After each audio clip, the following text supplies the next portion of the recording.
ça vous est venu cette idée? Vous étiez dans l'univers de la montagne, vous avez gravi l'Everest, l'île de Karikoum, différentes montagnes dans le monde, et qu'est-ce qui vous a pris comme ça d'un seul coup de tomber amoureux du Groenland, de l'Arctique, de l'Antarctique? Non, mais en fait, c'est assez simple comme histoire, en fait, parce que j'ai passé beaucoup de temps à grimper, à marcher, etc. Et puis à faire des ouvertures de voies, à droite, des premières. Et à un moment, je me suis posé une question toute bête, à quoi ça sert? Et puis en fait, je me suis dit, ça sert à rien du tout, en fait, au final. À part se faire plaisir à sa petite personne et tout, mais bon, ça, je trouve qu'il n'y avait pas beaucoup de sens à tout ça, en fait. Donc c'est pour ça que je me suis dit, au moins que ça me serve à quelque chose, je vais monter un projet pour partager, transmettre tout ce que je connais de ces régions que j'ai beaucoup pratiquées. Donc c'est parti tout bêtement, voilà, je me suis dit qu'un bateau, ça va être le moyen idéal pour amener des gens. Hein. Il y a plus de 120 personnes qui sont passées pendant l'expédition. Parce que là, ensuite, j'avais vraiment envie que ça soit vraiment une équipe de jeunes, en fait. Et puis, contrairement à ce qui se passe toujours dans le monde, où quand les jeunes ils sortent avec des diplômes, et puis on leur demande toujours d'avoir une expérience de 4-5 ans, je trouve ça ridicule. Si personne ne leur donne la chance, comment ils peuvent avoir cette expérience? Donc moi, je suis allé complètement l'opposé, j'ai pris que des jeunes, je ne connaissais rien de la glace, j'avais donné juste 2-3 petites infos, mais sans plus. Et je leur ai tout simplement fait confiance, comme j'ai fait confiance à Sarah, qui n'avait jamais fait de film, et puis qui un jour m'a dit, je me rappelle de ça, elle m'a dit Ben, j'ai une super nouvelle, il y a Luc Jacquet qui est OK pour faire ton film. Puis là, j'ai répondu, mais toi, tu veux pas? Puis tu m'avais dit, non, mais moi, j'ai jamais fait ça, etc. Puis j'ai dit, est-ce que tu as envie? Il m'a dit oui. Puis j'ai dit, moi, non, c'est toi qui vas faire le film. Et puis bravo, ça, parce que ça a été un travail incroyable. Hein. Elle a fait tout ce qu'on fait là, c'est tout en bénévolat. Hein. On est une association d'intérêt général, donc il n'y a pas aucune histoire d'argent là-dedans, c'est que du bénévolat. Ça a été très dur pour toi, Sarah, je sais. Donc voilà, puis maintenant je t'essaye la parole. Racontez-nous juste en 2 petits mots, qu'est-ce que c'est l'histoire d'Etka? Parce que c'est un autre bateau avant, c'est un bateau qui a eu plusieurs vies. Oui, c'est ça, en fait c'est un bateau qui avait fait le tour du monde déjà. Et en fait, moi je cherchais un bateau, bon je voulais pas un bateau trop cher parce que j'avais pas les moyens pour m'acheter un bateau cher. J'ai trouvé ce bateau qui pourrissait dans un champ en fait, il y avait des petites guêpes dedans et tout. Donc j'ai réussi à récupérer ce bateau, après on l'a retapé, on l'a remis en état. Et puis après, je me suis dit, moi j'ai pas du tout bouclé le budget, hein. Je suis parti, j'avais 2 mois et demi d'autonomie. J'avais bien sûr mis toutes mes économies, j'avais même fait un emprunt pour que le bateau puisse partir en expédition. Il se termine au mois d'avril, c'est bien. Et puis j'ai dit, allez, allons-y, et puis on verra bien ce qui se passera. Alors c'était très difficile, hein. Je pense que c'est moi qu'on ait le moins profité de tous. Mais ça a été une belle expérience aussi, parce que je suis rentré dans un milieu de recherche de sponsors et tout, je ne connaissais pas du tout. Et puis en fait, c'est pas plus dur que les marchés sur la banquise ou l'implémentaire. Voilà, c'est pas mon métier. Mais bon, ça a été très enrichissant aussi de mon côté, et puis en fait, je ne regrette rien, quoi, mais rien du tout. À refaire, je ferai pareil. Avec la même équipe, motivée, plein de passion, et puis voilà. Alors, Luc Jacquet, je vous pose une question. Vous n'avez pas été fâché que ce soit Sarah qui fasse ce film, vous qui êtes un très grand cinéaste et spécialiste de justement de cette classe des pôles? Moi, j'ai eu un boulot super facile sur ce film. Parfois, on est toqué à ma porte en me disant t'en penses quoi? Et là, moi je serais toi, je fais un peu comme ça, je serais toi, je fais un peu comme ça. Et c'est vraiment la meilleure solution pour un réalisateur. Évidemment, ne pas avoir la responsabilité de ça. Je pense que peut-être qu'on ne se rend pas compte, là, mais ce film est un miraculé. On vit dans un environnement médiatique aujourd'hui qui interdit presque de fait de faire ce genre de film. C'est un film libre. Je pense que c'est une expédition libre, c'est quelque chose d'extrêmement important. Et je crois que la manière dont il a été fait, la manière dont Sarah l'a fait sortir de terre, que Ben a réussi à coûte que coûte à trouver les moyens, les financements, la confiance aussi pour arriver à ça. Je pense qu'en ça, véritablement, ce film est un miraculé. On ne se rend pas compte à quel point ce mélange qui est finalement un mélange de documentaire, un mélange d'émotions, qui est très tourné sur l'humain, en fond, parce qu'on aurait pu être un film d'aventure comme des milliers d'autres. Et évidemment, vous l'avez vu, c'est tout autre chose, c'est beaucoup plus profond que ça. Et je pense que si ce film est aussi fort que ça, c'est qu'il est basé sur quelque chose qui est tout sauf de l'ego. Je pense que Ben, quitte à faire souffrir sa modestie, il faut un sacré paquet d'humanité pour être à ce point détaché et être capable de faire confiance à ce point-là. Il faut être extrêmement sûr de soi pour dire effectivement à des jeunes, bah, tiens, prenez mon bateau, et puis allez-y. Et je crois que ce film rend hommage à cette générosité, à ce détachement, à cette qualité de transmission qui est quelque chose d'essentiel aujourd'hui. Et je crois qu'on a aujourd'hui besoin d'inspiration, on a besoin de ces exemples, de ces grands exemples. Et je crois que Sarah et Ben nous ont donné à travers ce film-là justement cette aspiration, ce truc qui nous dit mais finalement pourquoi pas, j'ai envie d'aller vers le haut. Et je crois que c'est la plus grosse qualité qu'on puisse donner à ce film. Avant de passer la parole à Sarah, je voulais vous demander une dernière chose, c'est à tous les deux, qu'est-ce qui vous fascine le plus dans cet étrange univers où il fait à moitié nuit, à moitié jour, et où on a le soleil qui fait briller des glaces? Qu'est-ce qui exerce une fascination? Parce qu'il fait froid. Les Anglais ont un mot très joli pour ça, ils appellent ça l'Antarctic Bite. On ne sait pas trop pourquoi on est mordu, mais ce qui est sûr, c'est qu'on est mordu et c'est une espèce de passion insatiable. Et je crois que plus on y va, plus on vieillit, plus on a le sentiment d'être un privilégié absolu que de pouvoir vivre ça. Moi, je pense qu'il y a probablement une dimension esthétique là-dedans, qui est absolument fascinante. Je crois que le royaume des glaces, c'est d'abord un royaume où chaque nuance de lumière va se révéler. Et c'est un monde où la lumière est en permanence changeante. Et je pense que c'est quelque chose de très fort. Et je pense qu'il y a aussi un élément qui est la notion du retrait du monde. Je crois qu'aujourd'hui, ces moments de silence, ces moments d'éloignement, ces moments, je parlais de ça avec Lorius à un moment donné, et parfois on a l'impression, quand on est là-bas, d'être sur le balcon du monde, d'avoir ce privilège de pouvoir regarder un peu la Terre au-dessus, comme ça. Et c'est évidemment pas quelque chose de prétentieux, au contraire, c'est presque une démarche monacale, ou de retrait, ou de réflexion, et ça fait un tel bien, au fond. Ça fait un tel bien que c'est ça, au fond, qui nous rend, je crois, aussi accro. Ben, à votre tour, qu'est-ce qui fascine quand on est au Groenland? Ben, en fait, moi je parle pas si bien que Luc.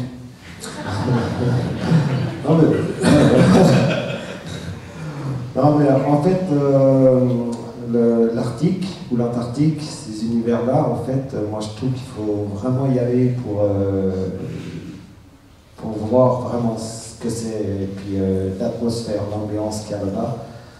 Et comme on dit tout le temps, hein, le seul danger d'aller en Arctique, c'est qu'on n'a qu'une envie après, c'est d'y retourner, quoi. C'est une atmosphère, c'est très très particulier.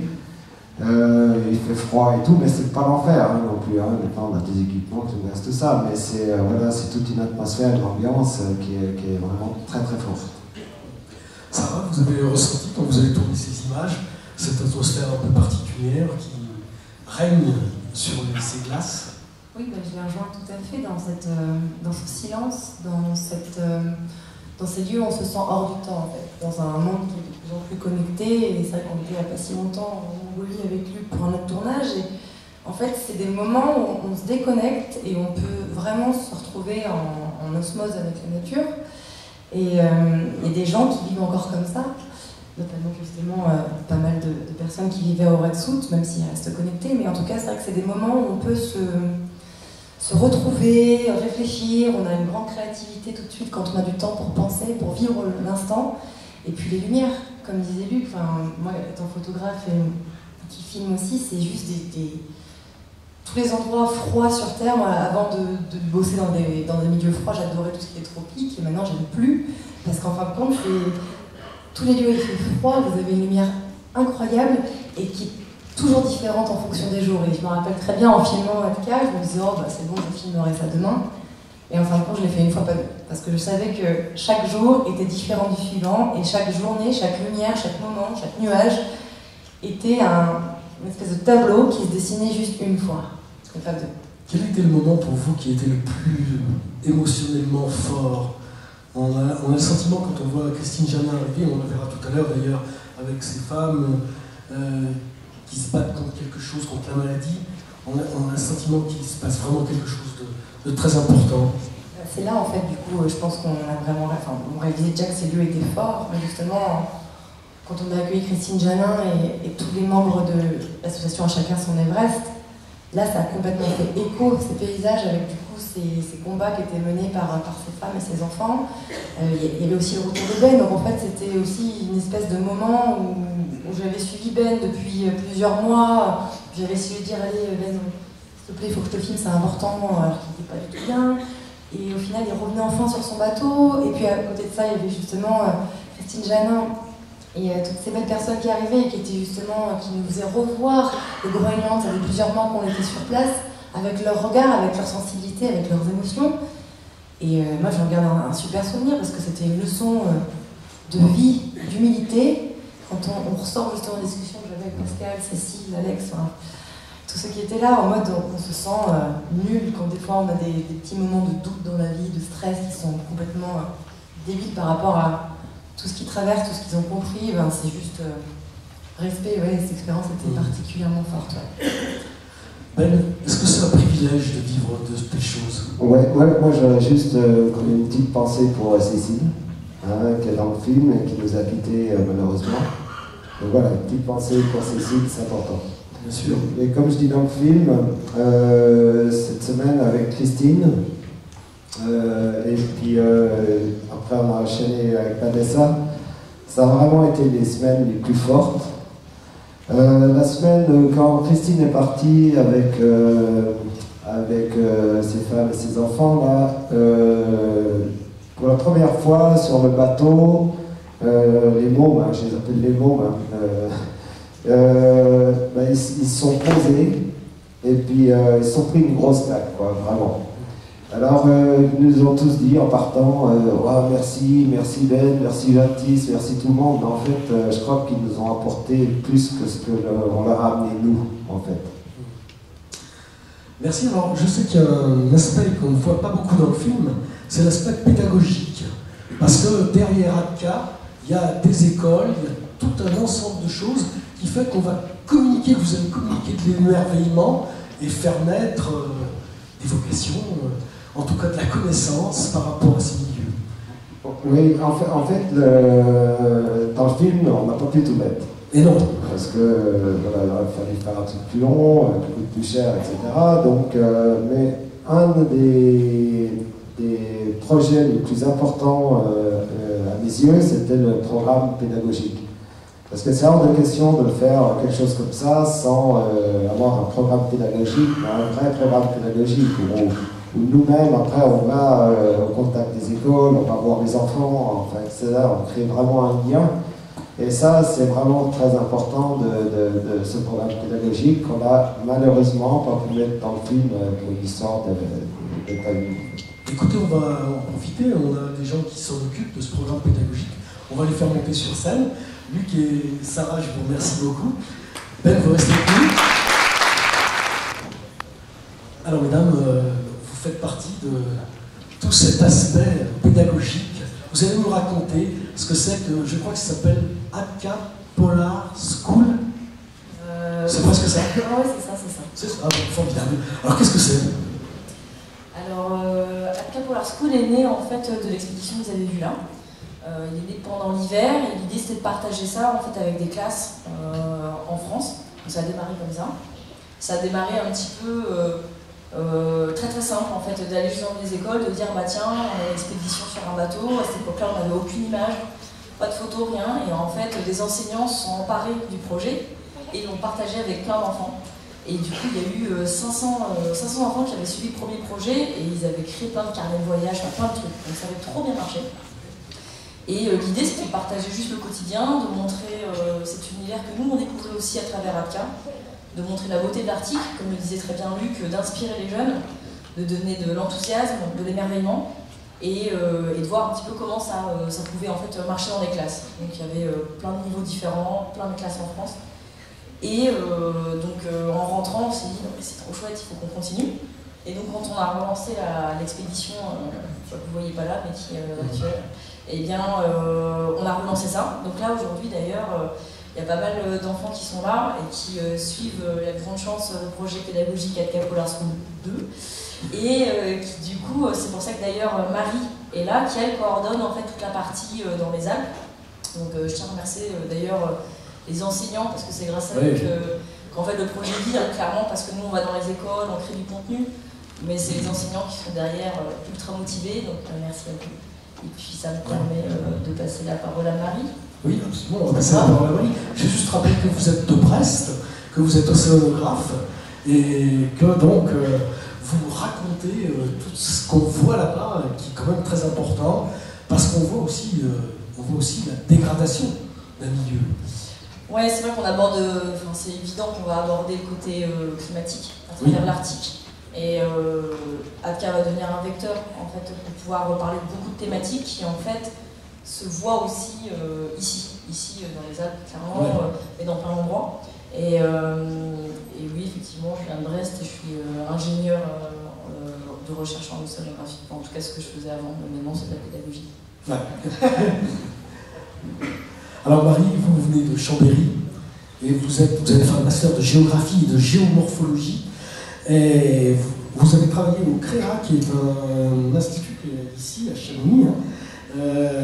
Ça vous a donné le goût du travail scientifique, de la vulgarisation scientifique, qui n'est pas un gros mot, et qui permet justement de faire partager des connaissances, entre autres à des enfants. Alors comment ça se passe? Oui, tout à fait. Donc, j'ai fait un master de recherche en géomorphologie glaciaire et tourisme. Et ensuite, j'ai eu une expérience au CREA Mont-Blanc, qui est un centre de recherche sur les écosystèmes d'altitude.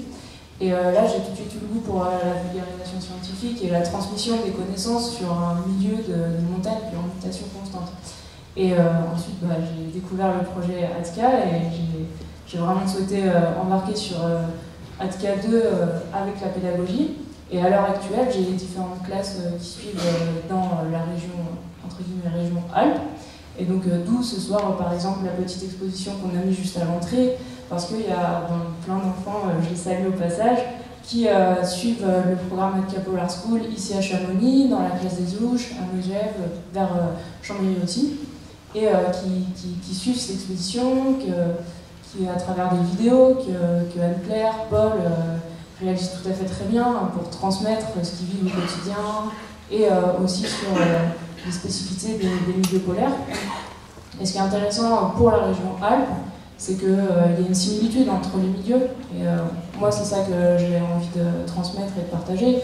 C'est regarder ce qui se passe dans les régions plus froides, comment ces milieux sont aussi impactés par le changement climatique. Et ça apprend à mieux regarder ce qui se passe ici dans les Alpes, du point de vue glaciaire, du point de vue des espèces aussi, quoi. Donc voilà, moi, ce qui m'intéresse aussi à travers le programme, c'est un petit peu sensibiliser sur nos milieux qui nous concernent. Et les enfants sont très réceptifs à ce genre de choses. Vous allumez des étoiles dans leurs yeux quand vous leur montrez tout ça. Oui, tout à fait. Donc ça, c'est Anne-Claire qui a créé ce programme et qui a créé cette fibre pour que les enfants aient des petites étoiles dans les yeux quand on parle du projet Atka, dans les glaces, un voilier, surtout, voilà, tout est très beau, vous l'avez vu dans le film, et donc les enfants, ils ont vraiment ça pétille quoi, quand on leur parle de tout ça, et c'est d'autant plus facile ensuite d'apprendre à regarder autour de chez nous, quoi. Ben, cette dimension de la pédagogie, c'est très important. Vous faites également des recherches scientifiques. Vous avez travaillé pour récolter des sédiments, des copépodes qui sont des sortes de petites crevettes minuscules. Vous avez travaillé pour ramasser des microplastiques, pour essayer de découvrir qu'est-ce qui se passe dans ces lieux. Oui, alors on n'a pas fait de science sur cette expédition, là, la première, parce qu'il n'y avait pas de vrai programme. Et je me refuse de faire de la pseudo-science pour trouver de l'argent, comme malheureusement beaucoup font. Par contre, pour la deuxième expédition, qui est partie au mois de juin de l'année dernière, oui, en 2018, là j'ai été contacté par le PFR de l'ESAP, le Suisse Polar Institute, un institut Laval à Québec. Et là, on a vraiment fait d'ailleurs beaucoup de transformations au bateau pour pouvoir faire du microplastique. Donc on tire des filets en surface. Ensuite, on envoie des filets à 150 mètres de profondeur. Tout ça, c'est pour travailler sur les copépodes. Et on fait du sédiment aussi. Donc, on a une passe à sédiment pour récolter des sédiments. Et ça, c'est tout pour l'Institut Laval à Québec. Donc là, on a eu les premiers résultats. Donc les copépodes avec les filets qu'on envoie à 150 mètres, là, les scientifiques qui travaillent en laboratoire à Zurich maintenant ont pour la première fois réussi à retirer de l'ADN d'excellente qualité sur cette espèce de copépode au nord, parce qu'en fait, ils travaillent avec le réchauffement, avec tout ce qui se passe. Les copépodes du sud sont en train de monter plus au nord et ils sont intéressés de voir s'ils s'hybrident entre eux. Donc ça, c'est déjà un premier très bon résultat. Ensuite, le deuxième résultat, c'est malheureusement, alors, ça montre qu'on a bien travaillé, mais c'est pas bon pour la planète. Dans les premiers échantillons qu'on a ramenés de microplastique, ils ont trouvé du microplastique dans nos échantillons, donc très haut, hein, Côte-Nord, Canada, Disco B, tout ça, des microplastiques qui fait entre 0,5 et 0,005 mm. Et ce microplastique, c'est une pollution invisible qu'on se trouve dans nos assiettes, en fait, tout simplement. Et la dernière chose, les sédiments, on n'a pas encore les résultats. Bon, et bien, sûrement très bientôt, j'imagine. Oui, ça travaille. Et puis alors, suite à cette exposition, là, quand le bateau va sortir de la glace, là, on a été réquisitionné, entre guillemets, par un gros programme international pour faire un échantillonnage de toute la côte ouest et à l'intérieur des fjords au Groenland, où on va faire microplastique, copépodes, sédiments, et on va faire en plus plancton. Il faut qu'on ramasse des moules aussi. On ramène des moules. Ah, des moules. Ouais. Bon.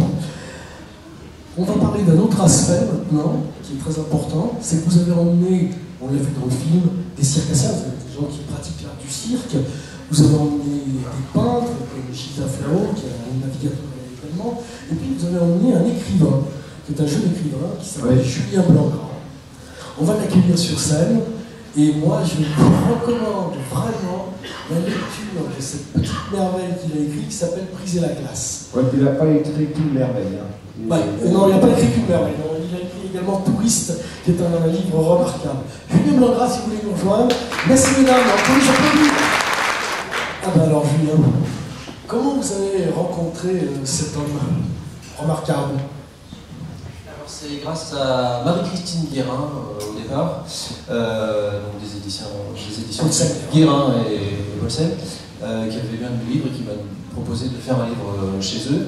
Alors je dis oui volontiers, mais quoi? Et bon, je vous passe les détails, mais il m'a connecté avec Ben, et ils m'ont demandé si je voulais aller naviguer au Groenland. Alors je dis oui, bien sûr, évidemment. Après, j'aurais précisé que j'avais mis les pieds sur un bateau, j'étais absolument vierge en navigation, et justement, c'est ce qui les intéressait, je crois, c'est d'avoir un point de vue de novice, de candide, d'autant que j'étais jamais allé au-delà du cercle arctique. Et alors, ça s'est passé comment? Ben, merveilleusement bien, c'était une expérience géniale. Donc j'ai passé un mois sur place à l'été 2015, donc un peu plus de 2 semaines sur Atka. Et donc voilà, par la suite j'ai écrit le livre qui s'appelle Briser la glace, qui est ici, qui est donc un récit de navigation par quelqu'un qui ne sait pas naviguer, et une sorte de portrait du Groenland, enfin ma vision du Groenland, qui est un territoire absolument fabuleux. Moi, mon métier de journaliste et d'auteur me conduit à voyager beaucoup, je suis allé dans plus de 70 pays, mais c'est clairement le plus bel endroit que j'ai vu de toute ma vie, l'arrivée à Ilulissat au milieu des icebergs, c'est vraiment un choc esthétique incomparable. Vous voyez les images, c'est absolument spectaculaire, déjà sur écran. Quand on y est sur le voilier et qu'on est tout petit à côté des mastodontes, c'est vraiment quelque chose qui est fantastique. Alors, Briser la glace, on l'a dit, c'est un livre de bord, hein, c'est un carnet de bord. Vous attendiez à ça, Ben, quand vous avez lu cet ouvrage? Non, parce qu'en fait, Julien, il est parti sur le bateau, on a conversé par téléphone quand même, mais en fait, on s'est rencontrés pour la première fois à Ilulissat, en fait. Bon, ça se passe souvent comme ça, hein. Dans ce moment, il y a des artistes sur le bateau que je ne connais pas du tout, mais c'est une jeune qui s'occupe de ça, je l'espère, pareil, il fait confiance. Et puis Julien s'est donc retrouvé à Ilulissat. Et puis, je ne sais pas du tout, je suis un piètre lecteur hein, aussi.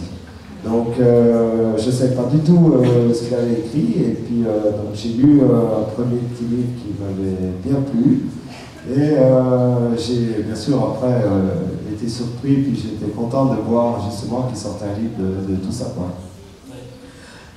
Julien, c'était le but au départ, quand même, rendre compte de cette expérience, de faire un livre de voyage, aussi de parler du projet, évidemment.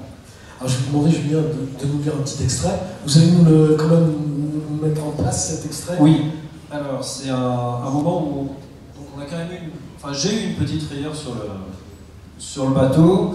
On était donc dans la baie de Tisco et c'était de nuit. Il se trouve que le bateau c'était un peu tanké sur un haut fond, on se penchait un petit peu, on était immobilisés. C'était le milieu de la nuit, on était loin de tout, il y avait des gros icebergs partout, donc c'était un peu flippant de mon point de vue de novice. Il faut aussi que je précise que durant les jours précédents, je m'étais un peu moqué de la superstition qui consiste à ne jamais dire le mot lapin sur un bateau parce que c'est censé porter malheur. Moi je me disais, je suis pas superstitieux, je m'en fous. Voilà. Je commence l'extrait. Ça ne m'arrange pas du tout de mourir aujourd'hui. Je n'ai même pas 40 ans, je n'ai pas pensé à faire de testament et j'ai un livre à écrire, je n'aurai jamais terminé dans un quart d'heure. Le temps qu'il faut pour passer l'arme à gauche dans l'eau gelée. J'ai peut-être commis une imprudence en négligeant les règles de bienséance maritime, en utilisant le mot lapin de manière effrontée. Je n'ose plus le dire. Comment inverser le cours de l'histoire? Si je prononce le mot à l'envers autant de fois que je l'ai prononcé à l'envers, si je prononce le mot à l'envers autant de fois que je l'ai prononcé à l'endroit, est-ce que ça annule la malédiction? Nipal, Nipal, Nipal. Oui, Nipal, c'est lapin à l'envers. Je suis doué pour parler à l'envers instantanément, je peux débiter des phrases entières. C'est une aptitude plutôt rare et totalement dépourvue d'utilité. Le bateau est coincé en position instable. Les 3 loups de mer s'activent, fébriles, le stress est palpable. Le capitaine est en train de faire un truc avec des cordes, des gouttes. Le second met le Zodiac à l'eau, geste précis, rapide, ordonné. Je lui envoie un gilet de sauvetage. Choc ce bout en grand et aide-moi à faire gîter le canot, me hurle le peintre. Quoi? Mais parle en français, bordel! Bon, fais comme moi. Il s'accroche à la balustrade, le corps à l'extérieur du bateau pour le faire balancer, afin d'aider la manœuvre de dégagement. Je limite. Je me pends, tout mon poids, au-dessus de l'eau noire. Je m'interroge sur la validité de la loi de Murphy, dite de l'emmerdement maximal, qui veut qu'une situation foireuse tente à empirer de manière exponentielle. Si elle se vérifie, je devrais tomber à l'eau, hypothèse pas tout à fait improbable. Le second fourche le Zodiac, opère une marche arrière et vient se placer contre le flanc tribord, guidé par le capitaine. Il met les gaz pour cogner contre le voilier, il pousse d'un côté, nous tirons de l'autre, nous secouons la bête. Après quelques essais, Atka vacille et se dégage. Le bateau n'est plus échoué. Le second en fait le tour pour constater les dégâts, pas de casse apparente. Je ne suis pas tombé à la flotte. On est content. Voilà.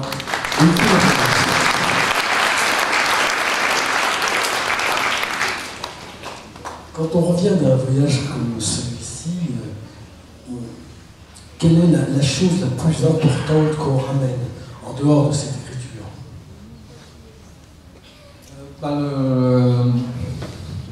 Je me souviens de m'être senti vraiment privilégié quand même d'avoir vécu une expérience comme ça. À la fois pour la découverte de la navigation, la découverte d'une géographie très particulière qui est celle du Groenland, qui est un pays qui est grand comme 4 fois la France et où il y a 57 000 habitants, c'est-à-dire à peu près la taille de la population de Bourg-en-Bresse, donc ça fait une géographie très particulière. Il n'y a pas de route, il n'y a quasiment pas d'arbres, donc le fait d'avoir un bateau quand il n'y a pas de route, c'est quand même assez pratique. Et puis c'est aussi la rencontre avec le peuple groenlandais, avec la culture inuite qui est quand même, ce peuple. Les gens qui sont là sont les descendants de gens qui vivent là depuis plus de 12 000 ans, qui ont survécu dans un univers extrêmement hostile, avec beaucoup de génie quand même, parce que pour survivre dans cet univers-là, il en faut. Donc voilà, comme de chaque voyage, on revient plus riche, mais particulièrement celui-là. Ben, vous avez eu beaucoup de contacts avec justement ces Inuits, et qu'est-ce qu'ils pensent, par exemple, de votre expérience? Qu'est-ce qu'ils pensent de vous voir hiverner comme ça, à côté de Oui, en fait, le petit village, là, à la fin de l'hivernage, on avait des très bons rapports. Ils nous ont demandé pourquoi vous ne revenez pas l'hiver d'après.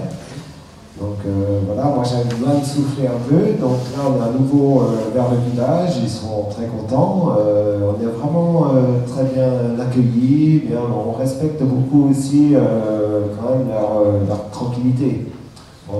Moi, je ne veux surtout pas qu'on les envahisse. Donc, c'est pour ça que le bateau il est à environ 1 heure de marche du village.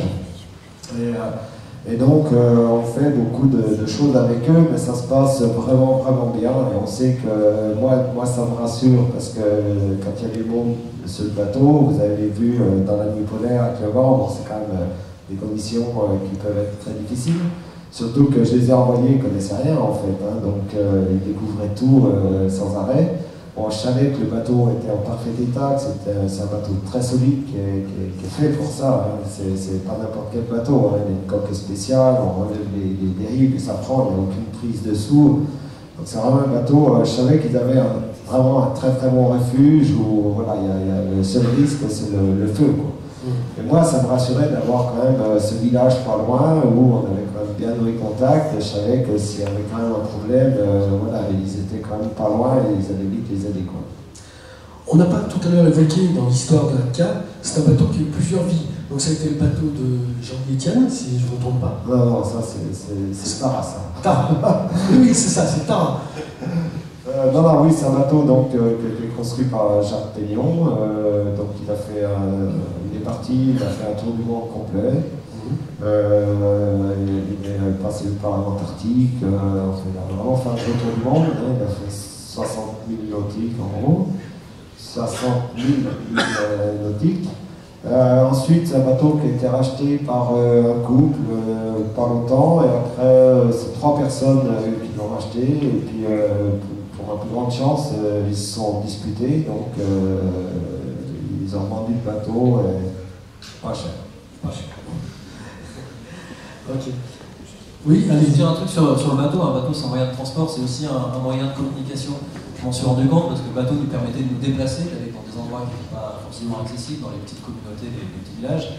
Et ça permet de créer du lien social parce que les gens là-bas sont tous plus ou moins marins parce que c'est des pêcheurs. Ce très beau bateau, assez rare, a attisé leur curiosité. Et donc évidemment, les inviter sur le bateau, ils veulent nous inviter chez eux. Donc je crois que c'est l'esprit du projet aussi de faire rencontrer les gens. Enfin, vous avez bien vu l'humanité qui émane du film. Donc voilà. Et alors on pense toujours que le bateau c'est un milieu confiné.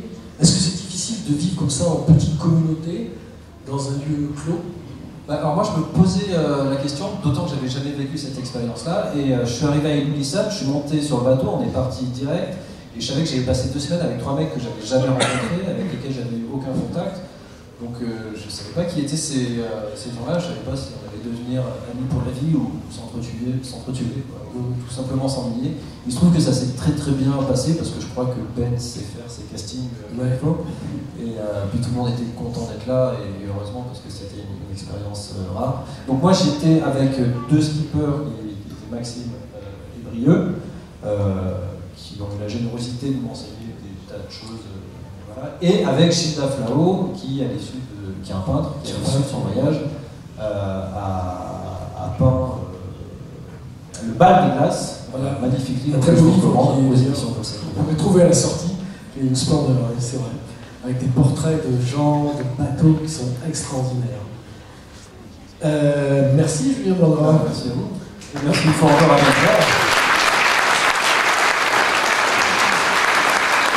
Maintenant, on va demander à Christine Janin, Pascal Darson, de venir nous rejoindre pour nous parler justement de cette expérience qu'elles ont vécue sur ATCA. Christine Janin, Pascal Darson, venez nous rejoindre.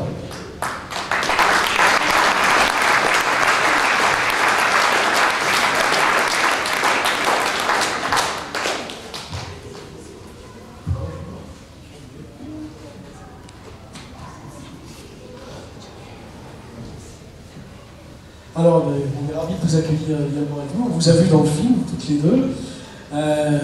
C'était quoi cette expérience? Vous avez vécu comment? Vous nous le dites un peu, hein. C'était formidable. On veut bien vous croire. Mais encore plus, dites-nous encore un peu. Maintenant, avec le recul, avec le temps. Alors, j'ai pas revu le film. Je me souviens de ce que j'ai dit à ce moment-là. Ouais. Effectivement, je crois qu'il y a beaucoup de gens qui ont témoigné de ce qui se passait. C'est qu'il y a quelque chose de plus grand que vous au Groenland. Et quand on est dans le contexte qui était le mien, et qui était celui d'Andy, celui d'Arnaud, celui de Cécile, celui d'Alex, qui est celui de la survie, de la maladie, et ben, il y a un impact qui est vraiment quelque chose qui est presque de l'ordre du spirituel, quelque chose qui est plus grand que vous, qu'on ne sait pas expliquer. On se prend ça dans la figure, et en même temps, c'est le plus beau cadeau qu'on puisse vous faire. Voilà, c'est ce que j'aurais envie de dire. Et j'ai envie de dire, j'ai le même discours qu'il y a maintenant, c'était 2 ans. Ouais, c'est ça.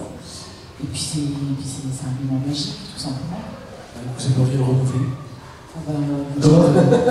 Je sais que Ben m'a dit que c'est pas impossible qu'il se repasse quelque chose d'autre. Il m'a dit, quand je dis un truc, en général, je le suis. Oui, bien sûr, ouais, c'est une expérience de vie, évidemment. Alors Christine, vous qui avez atteint le pôle Nord à pied, qui avez été au sommet de l'Everest, le point de montagne, comment vous avez vécu cette expérience nouvelle pour vous, parce que vous connaissiez ce monde, ce milieu, et c'était quoi? Qu'est-ce qu'il y avait de plus? C'était d'être accompagné par celles que vous aidez dans la vie avec votre association À Chacun Son Everest? Oui, alors il faut rappeler un petit peu l'histoire, c'est qu'après l'Everest, le pôle Nord, tout ça, j'ai décidé de... Donc ça a été... Tout ça, c'est des rencontres en fait. Et j'ai démarré l'association À Chacun Son Everest où j'ai commencé à emmener des enfants qui étaient atteints de cancer pour les aider à guérir mieux, à leur prouver aussi qu'ils n'étaient pas que malades et à travers l'ascension de leur Everest, les rendre conquérants et les sortir de cette image d'enfants malades. Et puis c'est vrai que j'ai eu la chance de faire beaucoup de voyages et tout. Et très spontanément, il y a eu des projets. J'avais emmené des enfants à Spitzberg, dans Laponie, au Bhoutan. Parce que chaque fois, je me disais, il n'y a pas de raison qu'eux n'y aillent pas. Chaque fois, c'était une grosse expédition. Le faire pour soi, c'est une chose. Le faire pour les autres et les ramener tous entiers, c'était chaque fois une très très grosse aventure et une très grosse responsabilité. Mais voilà, j'étais portée par cette énergie qu'il me donnait. Mais un jour, j'ai décidé, c'est la dernière expé parce que on vieillit, ça fait 25 ans que j'emmène 4500 enfants. Et à un moment, vous dites stop, on va freiner un petit peu. Et il y a 2 ans, Ben arrive et me dit voilà, Christine, super, j'ai mon bateau, on va emmener des enfants, des femmes. Je regarde, ah non, Ben, c'est pas possible. Il était tellement déçu, j'ai dit oui, Ben, c'est bon, on va le faire. Et j'ai même pas eu le temps de dire stop. J'ai dit ah non, c'est pas possible, je peux pas le décevoir. Et j'étais trop heureuse de le faire. J'ai toujours eu envie de partager. Et je suis un peu comme Ben. On a vécu des choses tellement extraordinaires dans tout ce qu'on a vécu.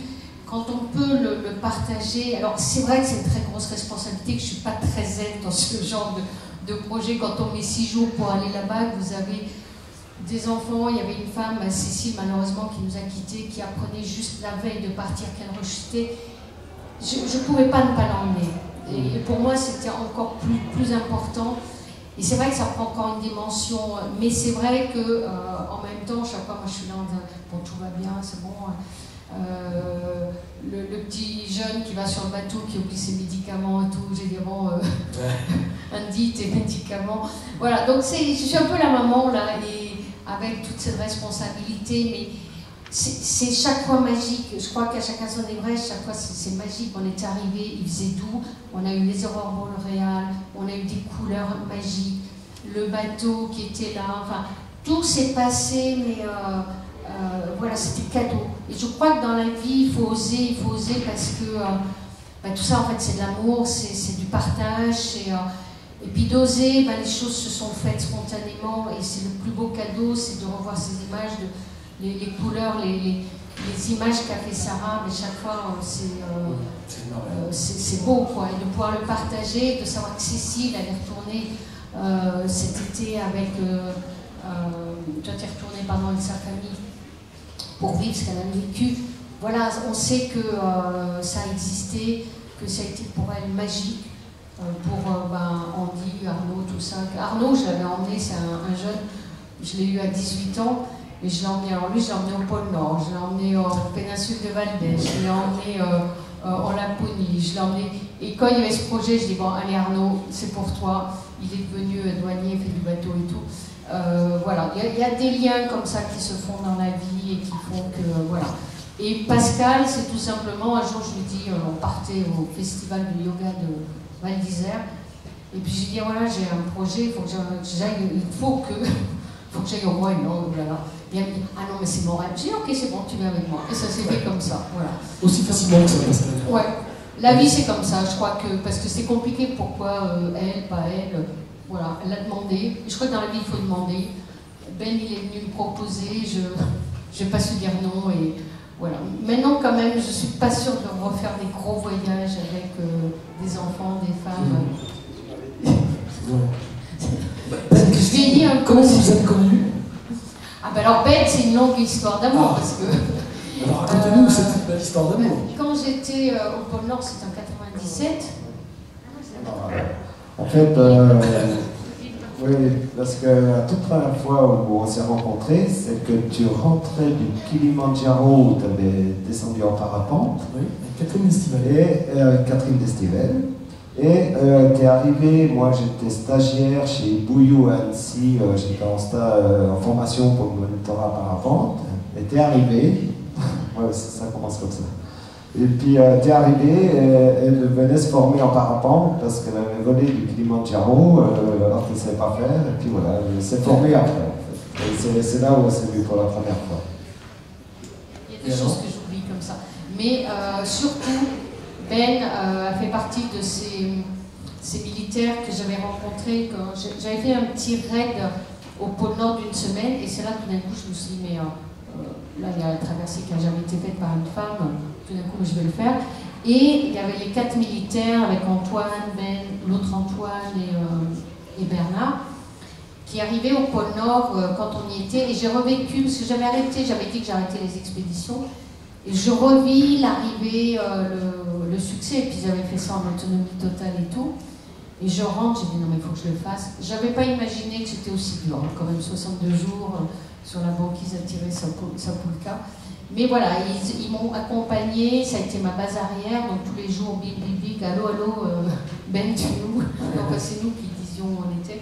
Voilà, donc ça a été très très important, ils m'ont tout expliqué, tout appris, et après il n'y avait plus qu'à.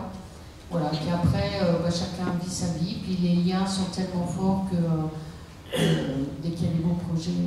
Voilà, puis je voudrais vraiment redire à quel point je suis touchée, moi, toujours par l'humilité, la gentillesse, la générosité de Ben. Parce qu'on oublie quand même tout ce qu'il a fait, l'Everest, le pôle Nord, le machin, voilà. Et non, mais c'est pas rien. Et vraiment, il le fait parce que on voit de tout un peu dans le monde de l'aventure. Et vraiment, il n'y a pas l'ombre d'une ambiguïté sur son projet, sur ce qu'il fait, sur ce qu'il a envie de faire et l'humanité de tout ça. Voilà. Donc c'est ce qui m'a touchée aussi, c'est ce qui a fait que j'ai eu envie d'y aller et de faire partager à mes oreilles. Voilà. Et c'est toujours super. C'est des cadeaux de la vie, je crois, tout ça. Pascal, vous avez ressenti que c'était un cadeau de la vie? Je pense que ça serait difficile de dire autre chose après ce que vient de dire Christine, mais effectivement, et puis c'était tout un équipage qu'on rencontrait. Il y avait tous ces gens qui nous entouraient, qui nous ont fait vivre ce qu'était ce milieu-là qu'on ne connaissait pas. Donc il y avait tout ce cocon, on était complètement pris en charge, on a appris plein de trucs, on a rencontré des gens fantastiques. Comme disait Christine, tous les voyants étaient ouverts, donc j'ai envie de dire, on a pu voir les aurores boréales, on a pu faire tout ça, donc tout ça c'était effectivement cadeau. Et puis là, on parle de choses un peu sérieuses, mais on s'est aussi beaucoup amusé, et puis il y avait vachement d'émerveillement, enfin c'était vraiment quelque chose de grandiose, quoi. Les aurores boréales, il y a tout le village qui avait le lendemain, mais qu'est-ce qu'il y a eu là? On était tous dehors en train de crier, on était comme des dingues, quoi. C'était génial. Quel est le message que vous pourriez dire aux femmes qui ont des problèmes de maladie comme ça? Qu'est-ce qu'on peut leur dire pour les aider? On peut leur dire plein de choses, et puis ça dépend aussi qui ils sont, mais je pense que... Alors moi, je pense que ce que j'ai envie de leur dire, c'est que effectivement, d'oser vivre leurs rêves, et puis d'avoir la chance de les vivre avec des personnes exceptionnelles, c'est vrai, et que je remercie, j'en profite pour leur redire ici. Et effectivement, d'essayer de se nourrir tout ce qui peut être fabuleux et qui les fait vibrer, quoi, tout simplement. Voilà. Merci. Vivre ses rêves, c'est pas mal, Ben. C'est ce que vous faites. Voilà. Alors, merci, mesdames. On va faire venir. Bonsoir Paul. Bonsoir. Vous arrivez depuis quand? Je suis arrivé il y a 4 jours. Ah oui, c'est tout à fait resté. Je suis encore un peu là-bas. C'est encore un peu là-bas, mais est-ce qu'on vient vraiment de là-bas quand on vit une expérience pareille? Oui, quand même. Oui, on vient, oui. Évidemment. Oui, bien sûr, on retrouve tous ceux qu'on aime qui sont restés par ici, mais bien sûr qu'on vient avec un sacré paquet de souvenirs et de belles expériences. La plus belle expérience, c'est quoi? C'est cette vie au long cours, quand on est tanké dans la glace et qu'on... Je dirais qu'il y a beaucoup de choses qu'on pourrait dire qui sont des sacrés souvenirs, des belles expériences, mais moi ce qui m'a vraiment marqué au-delà de, comme on a beaucoup dit ce soir, ces paysages qui sont magnifiques, ce cadre assez exceptionnel, c'est aussi les gens qui sont là-bas en fait, les villageois avec qui on a passé beaucoup de temps et puis qui sont, c'est une culture, c'est un peuple qui est très différent d'ici et on a su nouer des liens assez forts et on a vraiment, c'est des copains, c'était des voisins en fait. On toque chez eux, on va boire un café, on était invités au repas, c'était vraiment chouette. Et alors, vous faites partie de ces gens à qui Ben a fait confiance, vous n'étiez pas spécialement des marins aguerris, ou peut-être que oui, je ne sais pas. Non, pas du tout. Et, pas pour moi. Et c'était bien justement d'avoir quelqu'un comme lui qui dise prenez les clés de l'affaire et allez-y. Oui, c'est peut-être un peu fou, mais au final ça s'est bien passé. Après, moi c'est vrai que j'avais jamais mis les pieds sur un bateau, enfin si j'en avais fait peut-être 2 heures, mais bon, c'est pas mal. C'est pas terrible. Et après moi je viens de la montagne, donc c'est pas du tout un milieu que je connais bien. Mais heureusement j'étais avec Baptiste, qui lui avait quand même une expérience dans le bateau, mais pas dans les glaces. Donc c'est vrai qu'on a été un peu projeté là-dedans comme ça. Mais au final, on a réussi à se débrouiller. Et puis merci beaucoup de nous avoir laissé l'opportunité de vivre ça. Puis au final, ça s'est plutôt bien passé. Vous avez peur des fois, Ben, quand ils sont là-bas et que vous n'avez pas toujours de contact? Oui, alors on avait une connexion satellite. Moi, je leur ai imposé pour la première expédition, pas pour la deuxième, parce que là, je me dis c'est bon, ils sont grands maintenant, c'est bon. Mais la première, je leur ai imposé, je voulais avoir à mon réveil un mail avec tout va bien. Voilà, juste 3 mots, j'avais pas besoin de plus, quoi. Et c'est vrai que les fois où vous oubliez et tout, je savais pas quand même, parce que moi, ça a été une grosse responsabilité. Il faut croire que j'ai fait ça comme ça, d'envoyer ces gamins là-bas comme ça, parce que moi, je connais bien le terrain, je sais qu'il peut se passer plein de choses. Mais ce qui m'effrayait le plus, en fait, moi, c'était le feu, en fait, dans le bateau. Ça, c'est le plus gros danger, en fait. Dans un bateau, c'est le feu. Et ça, c'était vraiment... moi, ce que je craignais le plus. Donc, voilà. Et autrement, non, oui, mais des moments où vous êtes un peu en souci, bien sûr. Sinon, c'est qu'on est inconscient. Mais bon, c'était vraiment... ils se connaissaient très bien, Paul et Baptiste. Je savais qu'ils avaient un lien d'amitié très fort et qu'ils allaient s'entraider. Enfin, je les sentais vraiment bien. Alors justement, Paul, c'est... Ce qu'on vit là-bas, à un moment, c'est une densité très particulière. Et je pense surtout au moment où la classe prend le bateau. C'est un moment très très spécial, ça, parce qu'on entend les bruits, on a l'impression qu'il faut que vous recueilliez les blocs de glace. C'est une drôle d'histoire. Ouais, c'est un peu le moment un peu compliqué en fait de l'hiver, parce que dès qu'on est dans les glaces, on est pris dans les glaces, et puis au final, il ne peut plus nous arriver grand-chose, et encore. Oui, bien sûr. C'était un peu une période où c'est un peu fatigant en fait. Et là, cette année, j'étais pas là pour la mise en glace, mais ça a été un peu plus compliqué que cette fois-là. Mais après, il y a cette période où on reste bloqué 3 semaines sur le bateau, entre 2 et 3 semaines, ça dépend les années, où en fait la glace est trop épaisse pour passer avec une petite annexe, quelque chose, voilà, une petite coque, ou trop fine pour marcher à pied dessus, donc on est obligé de rester sur ce bateau pendant 3 semaines. Quoi. Oui, bah oui. Mais bon, après c'est pas. Oui, on peut se dégourdir les jambes, tout ça, mais c'est vrai que ça peut être un peu long, 3 semaines. Très bien. Vous allez repartir, bien sûr, sur sur Atka ou pas? Alors, je vais sûrement le recroiser en septembre. Le recroiser, c'est-à-dire? Je vais retrouver, je vais sûrement aller au Groenland en septembre, Ouais. mais c'est pas encore bien sûr. Mais c'est sûr que je vais le revoir déjà à La Rochelle quand il va rentrer. Et puis voilà. Et alors justement, ben, ça se passe comment? Le bateau va rentrer en France ici? Oui, en fait, donc on va faire de la science, donc à partir de haut, on va descendre, et fin septembre, on va arriver vraiment au sud du Groenland. Et puis là, ben, on va mettre le cap direct sur La Rochelle pour rentrer. On va essayer d'arriver vers la mi-octobre. Il va nous falloir, ça dépend de la météo, mais on va dire entre 15 et 20 jours pour arriver à La Rochelle. En ligne droite. Enfin, ligne droite. Je voulais vous demander quelque chose. Depuis le temps que vous avez là-bas, on l'a dit des dizaines et des dizaines de fois, est-ce que vous avez vu ce dont on entend parler systématiquement ici, c'est-à-dire le paysage qui se dégrade, de moins en moins de banquises, etc. Est-ce que c'est un phénomène probant, visible? Oui, alors moi j'ai surtout remarqué ça. Bon, il y a plein de nouveaux phénomènes au Groenland. Hein. Il y a l'herbe qui pousse plus haute.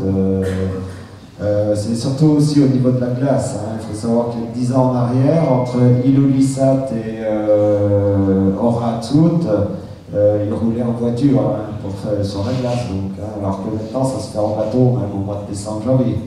Voilà, c'est ce genre de phénomène qu'on voit. Après, sur la banquise, hein, j'ai beaucoup marché sur l'océan glacial arctique. Hein, j'ai vraiment fait beaucoup de marches là-bas depuis 25 ans.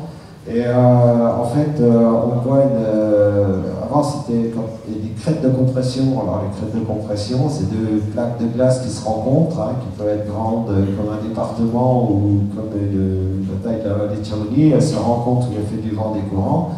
Et quand elles se rencontrent, ça fait des crêtes qui montent. Avant, il y avait des crêtes qui faisaient 15 mètres, c'était très courant. Alors maintenant, quand on y va, quand on a une crête qui fait 4-5 mètres de haut, c'est le maximum. Hein. Tout ça parce que la banquise a énormément perdu en épaisseur. Et bon, c'est vrai que les prévisions ne sont pas exceptionnelles pour la glace dans le futur proche. Ensuite, il y a aussi pas mal d'évolutions au niveau de la faune. Il faut savoir que les goélands, par exemple, ils montent plus au nord, donc ils vont déloger, par exemple, les mouettes ivoires, qui sont des petites mouettes toutes blanches, qui sont moins costauds. Comme ils montent plus au nord, ils les délogent, et puis voilà, il y a des bouleversements comme ça. Oui. Et c'est visible, bien sûr. Ouais.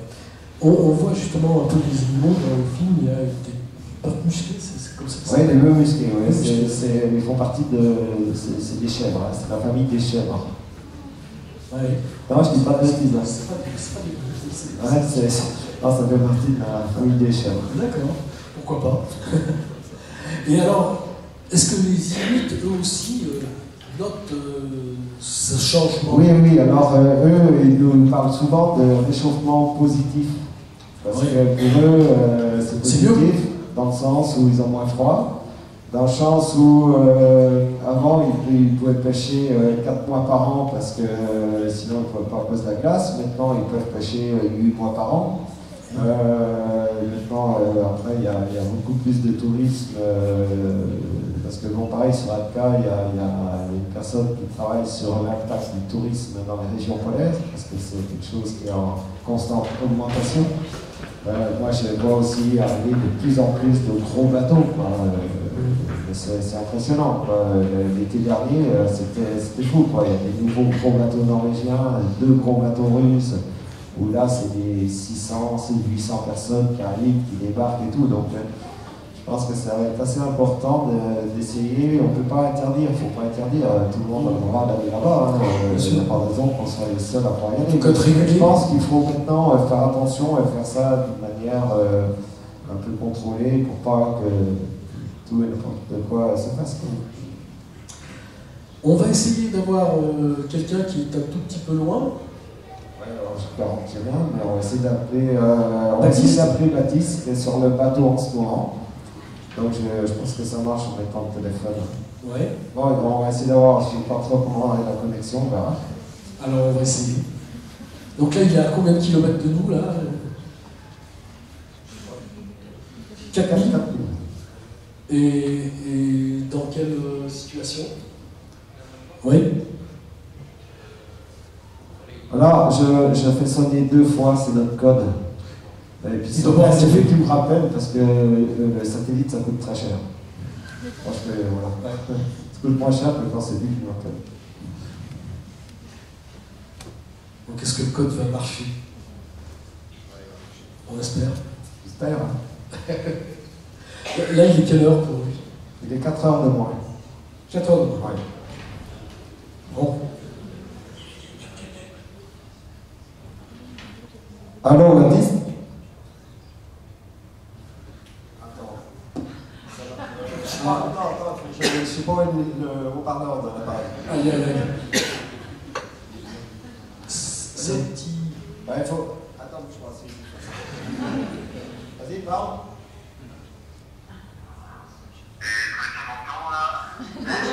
Oui. Ouais, alors ça marche super bien. Donc là, on est à Chamonix.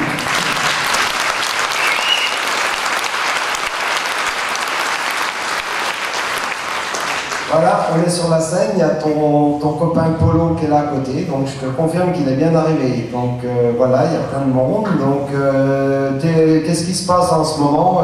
Comment ça va?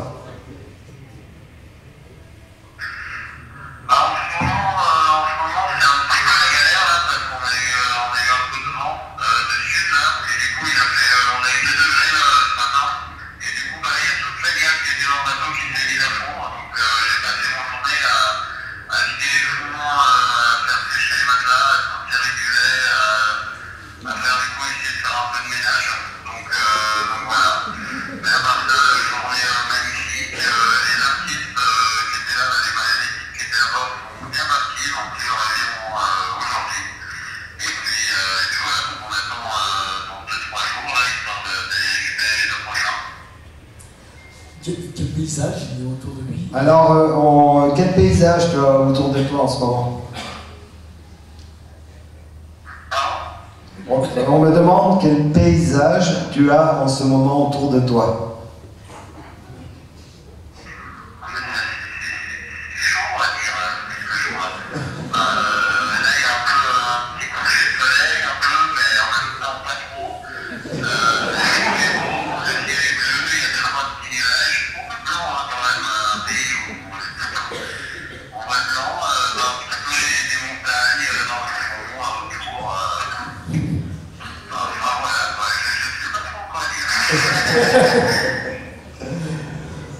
Bon, c'est beau, ça me plaît.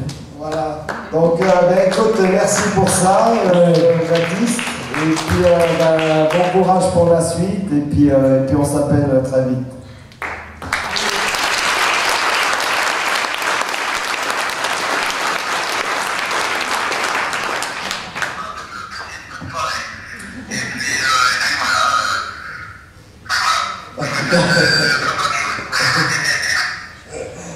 Allez, Merci ciao. Baptiste. Eh bien oui, on est arrivé au moment des remerciements. Alors Ben, il y a des gens qu'on n'a pas évoqués, comme des personnes qui peuvent beaucoup aider, je crois, Ouais. pour l'association. Voilà, alors je voudrais que Guillaume vienne nous retrouver un petit peu. Alors Guillaume Morel, qui arrive.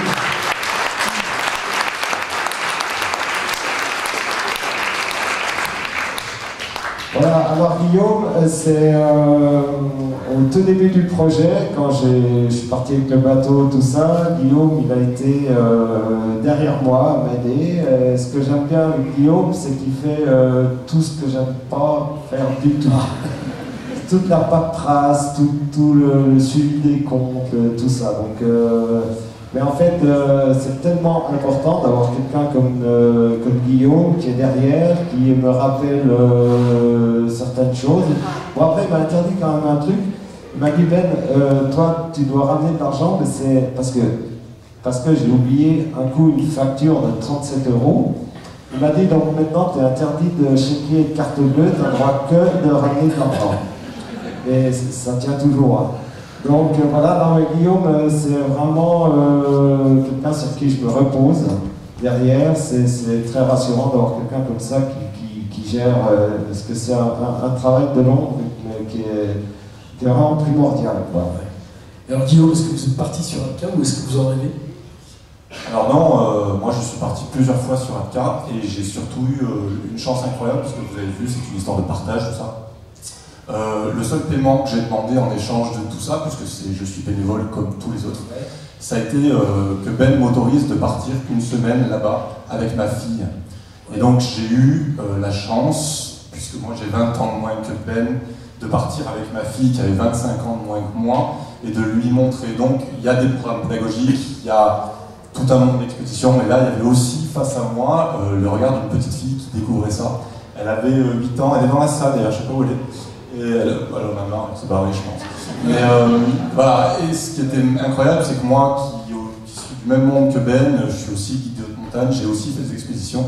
J'ai vécu la plus belle de mes expéditions, non pas parce que je voyais des belles choses, mais parce que je voyais dans son regard ce qu'elle voyait elle-même. Et ça a été le plus beau des moments pour moi. Une belle phrase pour finir. Parfait.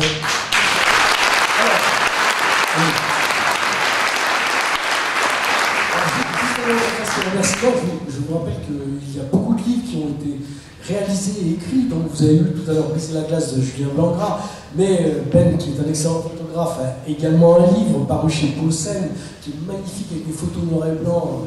Vraiment, je trouve ça remarquable. Gilles Daflao qui a fait le bal des glaces avec des peintures, des dessins. Louis Jacquet également, qui a fait tout un livre avec Claude Lorius. Donc ils sont tous là, vous pouvez leur faire dédicacer ces livres. Et bien sûr, on remercie alors, les éditions Paulsen-Guérin et Lorraine Afanassieff qui a été la cheville ouvrière merveilleuse de cette soirée.